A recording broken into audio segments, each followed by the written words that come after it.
Je m'interroge ce jour sur la question de l'incompréhensible abandon du projet de démolition du meuble sans acte d'urbanisme et ce menaçant ruine envisagé par la communauté urbaine de Douala, anciennement, nouvellement appelée mairie de ville. Le 4 juin 2020, le docteur Roger Bassadine, maire de Douala, faisait une incroyable révélation. Moins de 10% des constructions sont munies d'un permis de construire, 90% étant dans l'illégalité totale. Sur une échelle d'1 million de constructions, seulement 80 000 à 100 000 sont en règle, dixit. La déclaration de l'édile de la ville de Douala marquait ainsi le lancement officiel de la grande campagne de facilitation des documents administratifs provisoires, des règles d'urbanisme et de vérification de la conformité du permis de construire dans la capitale économique Douala. D'après ce même communiqué de M. Mbassadine, les premières instructions devraient débuter le mois de novembre 2022. Elle concernait les immeubles sans acte d'urbanisme et ceux menaçant ruine.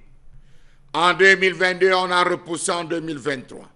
En 2023, on a eu la catastrophe de Ndogbong, où on a vu le balai ministériel dans la ville annonçant que des mesures devaient être prises ipso facto pour la destruction des immeubles présentant ruine ou menaçant ruine.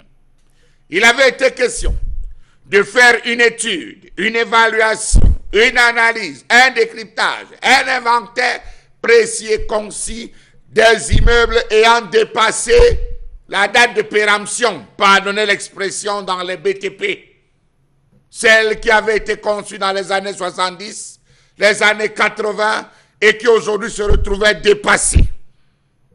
2023, on a repoussé en 2024. Et puis c'est tout. Et puis rien du tout. Tout est passé sous silence. À ce jour, rien n'a été entamé.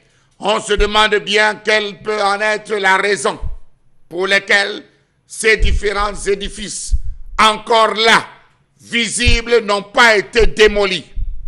Suivez mon regard.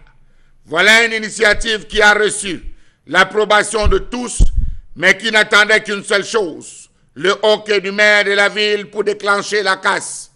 Qu'est-ce qui s'est passé entre-temps? Était-ce au niveau du ministère de l'Habitat qui a eu des objections? Était-ce au niveau de la mairie de la ville?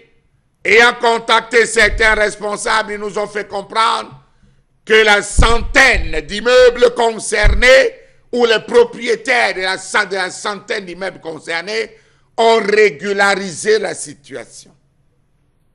De quelle régularisation parle-t-on? Une régularisation administrative ou une régularisation gombotique? Toujours est-il que ces immeubles nous narguent. On peut bien non comprendre la portée d'une telle décision, car le constat dans nos villes, c'est que les gens construisent des immeubles gigantesques, mais ne tiennent pas compte des commodités urbaines. Faites un tour dans la zone de Bona-Prison, axe Hôtel de l'Air. Vous allez vous rendre compte que la majeure partie des immeubles construits sur des draps ont des fissures qui ne demandent qu'une seule chose. Cassez-moi, cassez-moi, je suis une menace, cassez-moi, venez détruire, protégez l'environnement. Hélas, rien.